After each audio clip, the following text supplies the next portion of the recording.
En la historia contemporánea de la minería en México hay nombres que han dejado huella. Uno de ellos, sin duda, es el ingeniero Enrique Gómez de la Rosa. Un hombre comprometido, tenaz y profundamente humano. De memoria prodigiosa, carácter firme y una gran convicción de hacer siempre lo correcto. Nació el 9 de enero de 1937 en el Distrito Federal, proveniente de una familia con tradición minera. Enrique encontró muy pronto su vocación bajo la tierra, en las rocas, en la historia que guardan los minerales.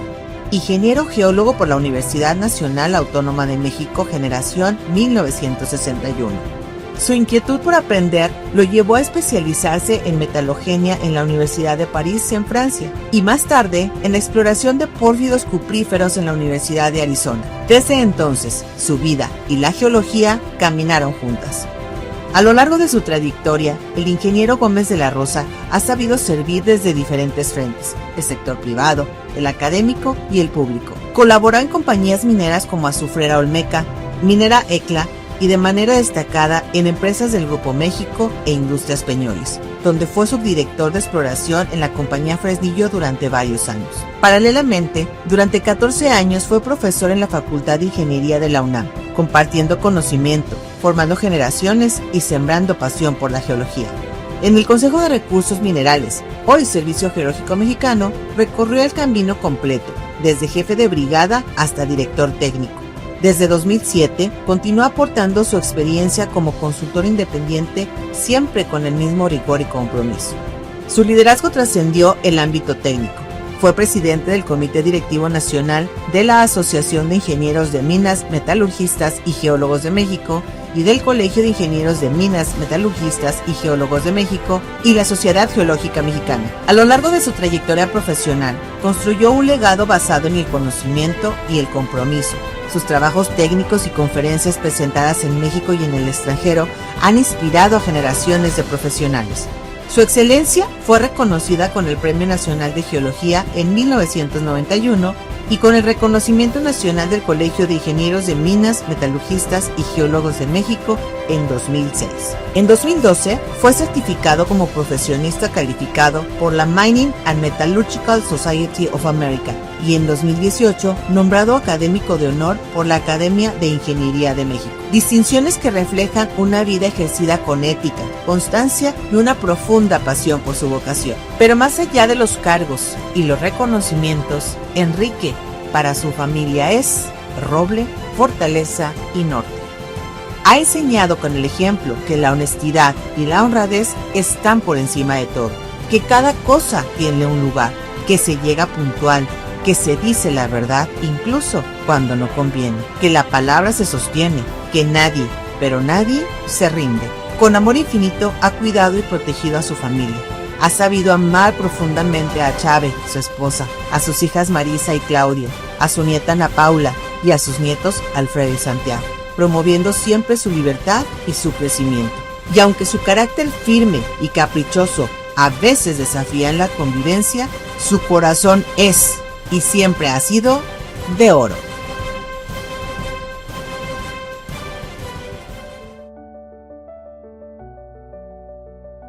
Tradición era minera. Okay. Mis bisabuelos, tatarabuelos, abuelos, por el lado de mi padre, habían sido mineros en Etzatlán.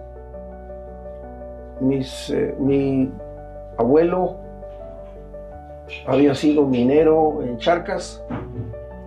No sé, a mí me atraía mucho el sector.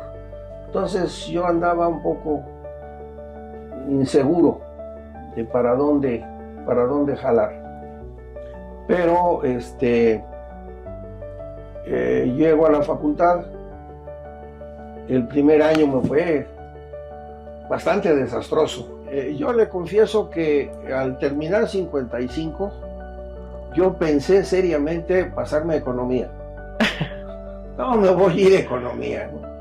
Lo anduve pensando yo creo que un mes. Y luego, no sé, me entró un cierto prurito de, no, ¿cómo voy a rajarme si a mí lo que me gusta es la mina? No, yo voy a regresar a ingeniería. Y ahí voy para atrás. O sea, yo ya estaba pensando en iniciar mis trámites para hacer mi cambio. Pero, no sé, ahí hubo no sé, un momento en que dije, no, si yo realmente quiero ser ingeniero. A mí la economía se me hace mucha burocracia y mucha oficina.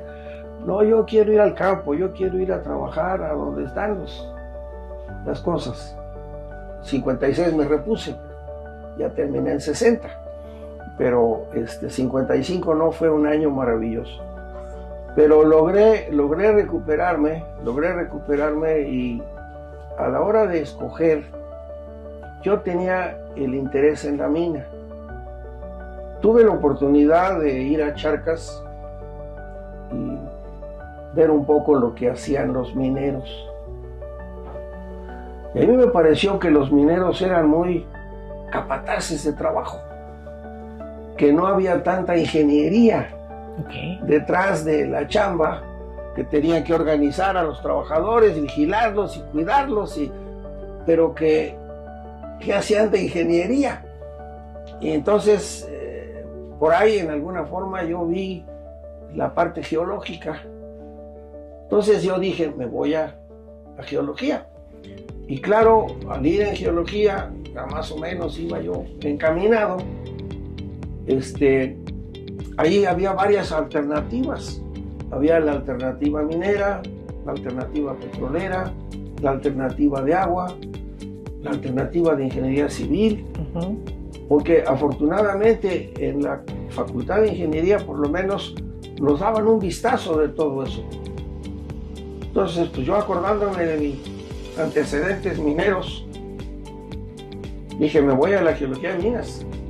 Y no, sin querer presumir demasiado, les diría que en 1960, finales del 60, la baraja de oportunidades estaba abierta. Claro. Era una época exitosa. Había chamba en minas, había chamba en petróleo, había chamba en agua, había chamba en la Federal de Electricidad, había chamba donde uno se presentara a decir, me quiero venir a trabajar con ustedes. Tenía uno contrato asegurado. Bueno, yo empecé a trabajar en el Consejo de Recursos Naturales No Renovables, hoy Servicio Geológico Mexicano. Nosotros, estudiantes de la Facultad de Ingeniería, teníamos una beca de petróleos mexicanos en tercero y cuarto año. En tercer año nos daban 300 pesotes al mes y en cuarto año nos daban 400 pesotes al mes. No más que como los geólogos de Pemex nada más estudiaban 4 años, Pemex ya no daba beca en el quinto. Entonces al empezar quinto año, pues necesitaba algunos recursos, ¿no? Ya no quería seguirle afectando a mi padre tanto. Entonces fui al Consejo de Recursos Minerales. Me mandaron al Departamento de Fotogeología con el ingeniero Felipe Guerra Peña, un español refugiado de la Guerra de España, un tipazo, un hombre fabuloso, muy conocedor, pero además muy humano, gente preciosa. Desafortunadamente en marzo se le acabó el dinero al Consejo de Recursos Naturales No Renovables y nos corrieron a todos los becarios. Conseguí un trabajo en el Departamento del Distrito Federal, en la Dirección General de Obras Hidráulicas, y anduve de geólogo de pozo de agua el resto del año, además de mis clases de quinto año. Llega fin de año, yo voy al consejo con el ingeniero Pesquera otra vez. Fue una gente a la que yo quise mucho, Rubén Pesquera. Voy otra vez con Pesquera y me dice, sí, vente muchacho, aquí te damos chamba. ¿Qué quieres hacer? Pues yo quiero ir a algún lugar minero. ¿Quieres ir a algún lugar minero? Dice, no hay nada en Jalisco. Yo diciendo, voy al rancho allá al pueblo. No, en Jalisco nomás traemos unas brigadas de geofísica. No, pues yo quiero minas. Pues mira, tengo un lugar en Guanajuato. Te vas a Guanajuato. ¿A qué hora salgo? Por ahí del 25 de enero de 61 estaba yo camino a Guanajuato a integrarme a la oficina regional del Consejo de Recursos. En 1961 que yo llego a Guanajuato, existía la Sociedad Cooperativa Santa Fe de Guanajuato, que manejaba las minas Valenciana y todas las minas antiguas de Valenciana de Guanajuato. La oficina de nuestra organización, del Consejo, como quiera que sea, estaba apoyando a la cooperativa porque era una organización de trabajadores. Era una organización de trabajadores. Fue un año muy especial, porque en 1961 se promulgó la ley de minería, la ley de mexicanización de la minería. Okay. Eso fue una cosa muy importante. Obligó a las empresas extranjeras a mexicanizarse en 10 años, por lo menos al 51%.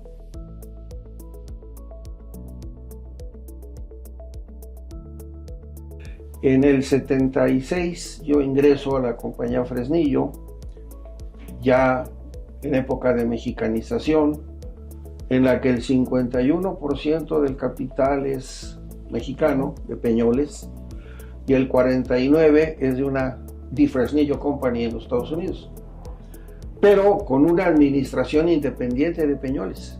Claro, el director de Peñoles bajaba a veces a ver cómo andábamos, y Pedro Sánchez Mejorada bajaba y nos decía: oigan, aquí a ver cómo van, ¿no? ¿Qué están haciendo en este proyecto? ¿Qué tienen?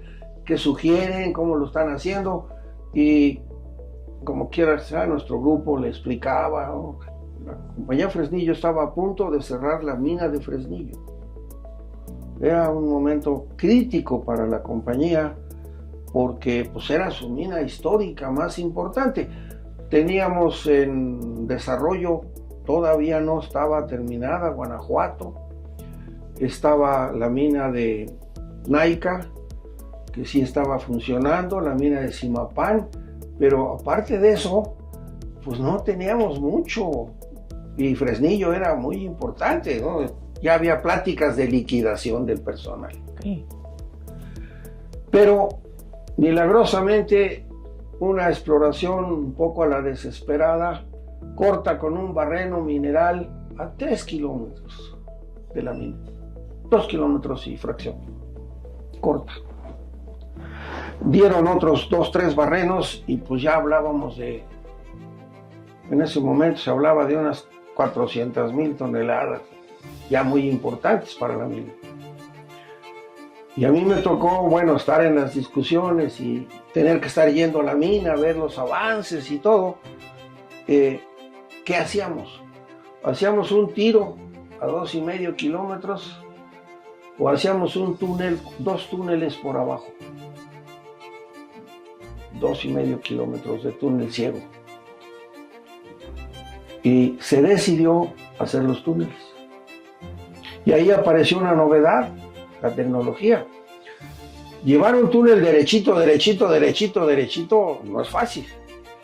La misma roca de repente tiene fracturas que abren más para un lado, para otro. O sea, no es tan fácil llevar un túnel perfectamente alineado para que pudiera funcionar. Pero hay un rayo láser. Un rayo láser que se ponía en la parte de atrás y que en la punta de la obra ponía un punto rojo. Y eso sabías que tenía que estar 1 metro sobre el riel izquierdo. Y ahí tenía que ir el túnel. Y lo hicieron. En menos de 2 años llegamos a la zona de mineral. Con 2 túneles comunicados con barrenos, con pozos de superficie, con las grandes máquinas para túneles. O sea, fue una cosa de maravilla. Y estoy hablando de los 76, 77. Claro, ahorita la gran novedad son los autónomos. Claro. Y eso, pues sí, no lo prevíamos tanto, ¿no? Y todavía seguimos pensando que de repente hace falta todavía la visión de una persona para ver cómo se hacen las cosas.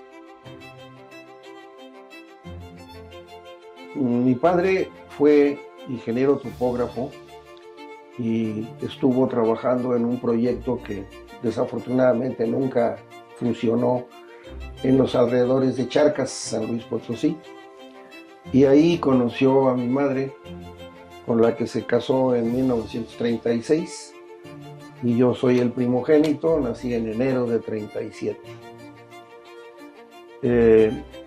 Desafortunadamente, mi madre murió 4 años después y nos dejó a mi hermana Luz María y a mí. Mi padre decidió no casarse otra vez ni emprender su vida, como inclusive le ofrecían mi abuelo, pues que si se quería ir a seguir su vida en alguna forma, todavía era joven, pues que lo hiciera. Se quedaban los muchachos, nos quedábamos nosotros con mi abuelo, mi tía. Pero mi padre dijo que no, que él se quedaba con nosotros y llegamos a esta casa. Esto ahorita es un nuevo condominio que construimos en el 81, pero en 1941 era una casa antigua. Cuando mi padre decidió quedarse con nosotros, nos vinimos a vivir a la casa vieja, aquí la casa grande, con mi abuelo, nosotros. Mi padre estaba trabajando ya aquí en la Ciudad de México, en la Secretaría, bueno, lo que entonces se llamaba la Comisión Nacional de Irrigación. En aquel entonces era la Secretaría de Recursos Hidráulicos, y por fortuna, al decidir quedarse con nosotros, ya tenía un puesto formal en el Laboratorio de Ingeniería Experimental en Tecamachalco, enfrente de lo que es Fomento Minero. Cuando se regresa a México, cuando se queda con nosotros, se vuelve a inscribir en la Facultad de Ingeniería para terminar la carrera de ingeniero civil. Okay. Y trabajaba en Tecamachalco y estaba con nosotros el tiempo que le quedaba, ¿no? Él se dedicó a nosotros enormemente. En el 55, desafortunadamente, haciendo un levantamiento por ahí, por la zona de Tecamachalco, un día muy asoleado, etcétera, sufrió un derrame cerebral. Un derrame cerebral que primero pues lo puso hemipléjico, pero que se fue recuperando. Llegó a recuperarse un 93, 94%, pero le tardó varios años, ¿no? Mientras yo hacía la carrera. Mi tía Paula, que era maestra en la facultad, fue quien reemplazó en alguna forma a mi madre, y fue la madre de tanto mi hermana, un servidor, y otro primo hermano que también, por azares del destino, vino a dar aquí, un primo un poco más grande. Fue un poco difícil, por supuesto, ¿no? La tía era bastante exigente y bueno, pues crecimos con esa falta del respaldo, del cariño incondicional de una madre, ¿no? La tía nos quería muchísimo, nos amaba muchísimo, pero siempre era más, no tenía ese, ¿qué será?, sexto sentido de una madre hacia sus hijos, que les perdona todo. La tía no nos perdonaba todo, ¿no? Bueno, recuerdo una vez que la hicimos enojar mucho porque rompimos unas plantas aquí de lo que era el jardín interior, y se enojó mucho y nos dio unos bastonazos. Nos alcanzó a dar unos bastonazos en el lomo. No fue demasiado grave, ¿no? Fue más simbólico que otra cosa, pero pues sí, fue una de las cosas que así que lo marcaron a uno, ¿no? Lo marcaban, procurar portarnos mejor. Bueno, mire, tuvimos una infancia muy padre, porque la palomilla de la cuadra nos juntábamos a jugar fútbol americano, béisbol, nos la pasábamos felices, echábamos carreras, nos íbamos caminando a los viveros, a recorrer los viveros y a jugar ahí. Era una cosa muy linda.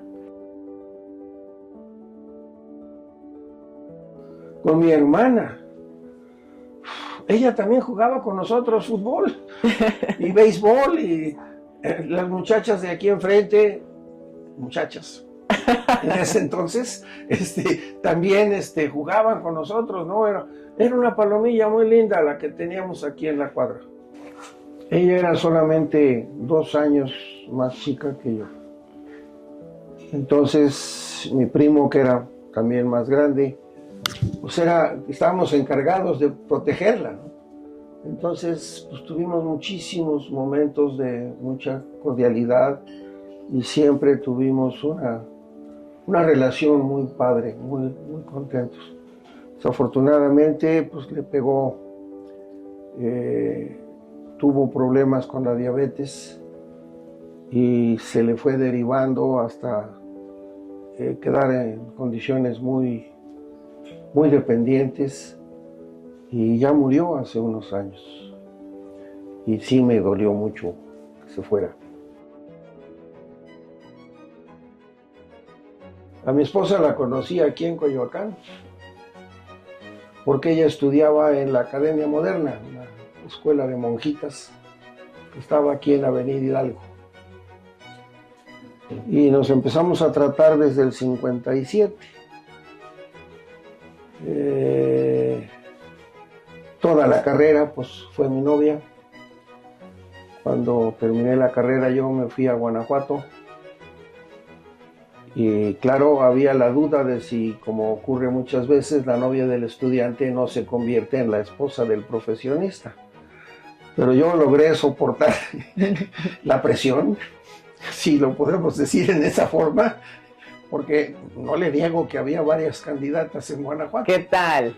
Pero por fortuna logré conservarme tranquilo y nos casamos en el 62, precisamente, y nos casamos en 1962. En 2024 son 62 años más. Y habíamos sido novios casi 5 años. Entonces, si sumamos todo eso, pues en la torre. Tuvimos 2 hijas y ahorita tengo 3 nietos.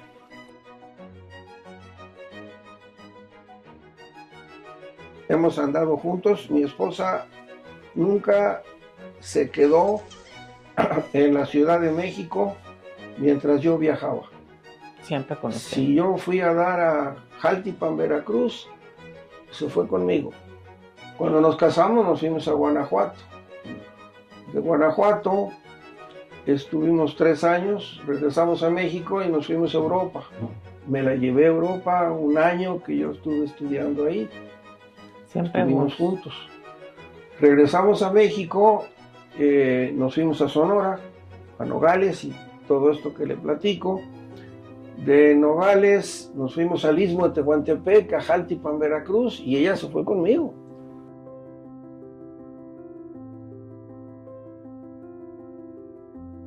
Era este ingeniero Franco López que le digo que luego llegó a ser secretario de Estado. El ingeniero Franco López fue maestro mío en el 4º año de la Facultad de Ingeniería en 1959 y él era presidente de la asociación. Entonces un día en clase de repente se acuerda y dice: oigan muchachos, pues estamos en la asociación pensando que jalar a los estudiantes, ¿por qué no se inscriben? ¿Cómo no? Uno de jovenazo, pues ¿cómo no, hombre? Nos inscribimos. ¿Cuánto vale? 5 pesos al año. Esa era la cuota anual en 1959. Y nos inscribimos, varios, porque varios fuimos a dar al sector minero: Miguel Priego, José Luis Lee, Jorge de la Torre, Manolo Lozano, fuimos a dar al sector minero. Entonces varios nos inscribimos en la asociación. Pero yo de ahí, bueno, no sé, yo le agarré cariño al asunto. Estoy en el Distrito México hasta 61, enero de 61, me voy a Guanajuato y me encuentro con que Guanajuato ha sido designado sede de la 4ª Convención Nacional de la Asociación de Ingenieros de Minas ese año. Entonces, pues asistí a reuniones del Distrito Guanajuato en que se hablaba de la preparación del evento, el programa y esto y lo otro. Y durante la convención fui acarreador de borrachos, digo, proveedor de muchas cosas. O sea, subíamos la cerveza y pues bajábamos borrachos. Estuvimos en el Istmo y creamos el Distrito Istmo y yo fui su primer vicepresidente y segundo presidente.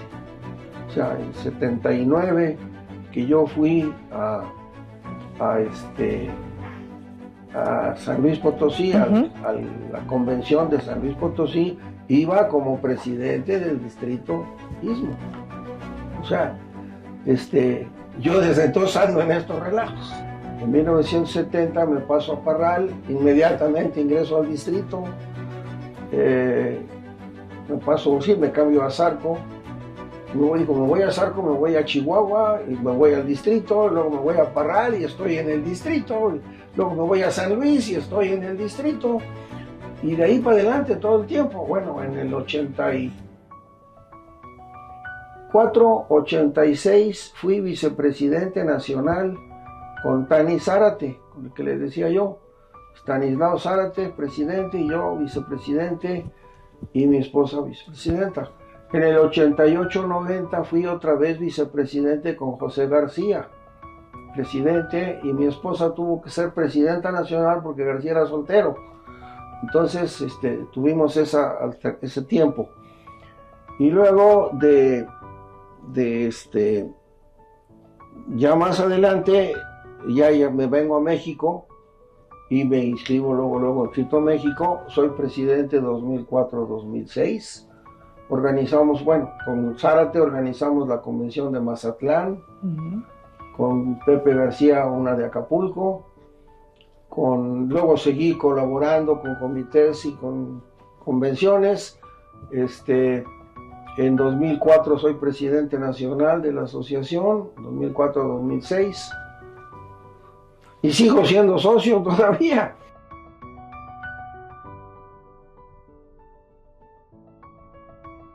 En el mundo de la minería, los grandes mentores que yo he tenido han sido José Echegoyen en Guanajuato, los 2 años que estuve con él, en Azarco, un ingeniero americano que se llamaba Greenleaf Picard, que era el jefe de la oficina Parral y luego de la región norte.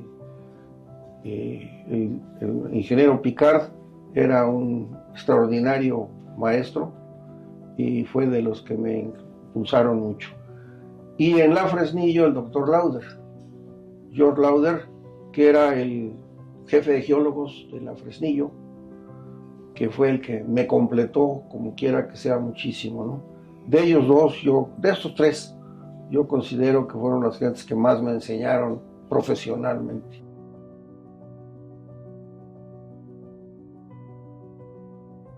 Yo diría entre ellos Ramón Luna Barceló, es una de las gentes de las que yo siempre lo consideré una gente muy capaz. Francisco Querol Suñé era 4 años o algo así, 5 años más joven que yo.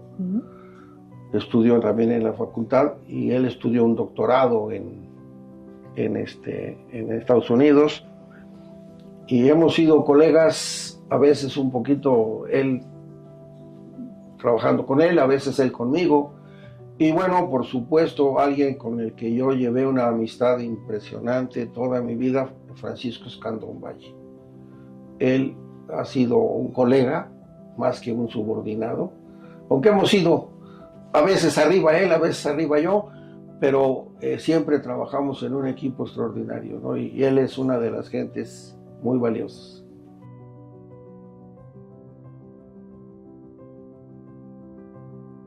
He tenido la fortuna de que he recibido un buen número de reconocimientos. Quizás el primero fue haber obtenido el Premio Nacional de Geología de la asociación. Lo recibí hace un montón de años, por ahí tengo el diploma.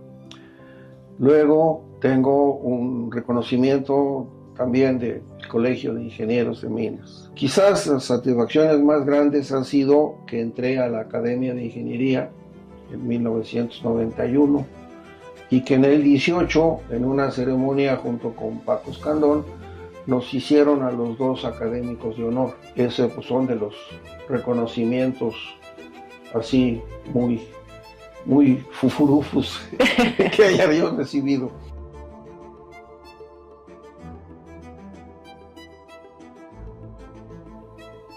Definitivamente a mi padre. Con todo y su lesión cerebral, nunca dejó de apoyarme. Cuando ya se repuso bastante y terminé yo mi carrera, siempre me acompañó, siempre estuvo conmigo, estuvo en mi examen profesional. Yo me casé el siguiente año, nos visitó en Guanajuato, nos visitó casi en todas partes donde fuimos, él se dio sus vueltas a vernos, siempre fue un apoyo extraordinario. En primer lugar a él y a mi tía Paula. Mi tía Paula fue una gente que, aparte de su gran mérito como una de las primeras filósofas mexicanas, feminista, etcétera, etcétera, etcétera,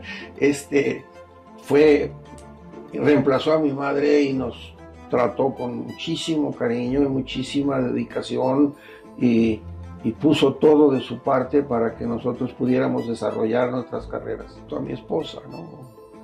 A mi esposa, 62 años de aguantarme, no ha sido fácil. 67 dijimos. 67. Empezamos de novios un poco antes.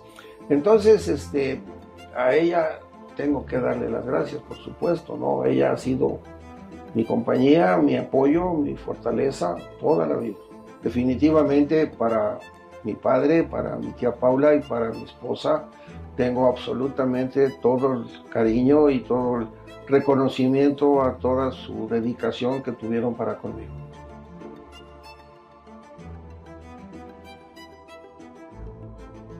Dejo el legado de alguien que siempre luchó por lo que creía correcto. No siempre tuve éxito, no siempre nos acompañó el éxito completo. Hay personas que marcan nuestra vida no solo por lo que hacen, sino por cómo viven.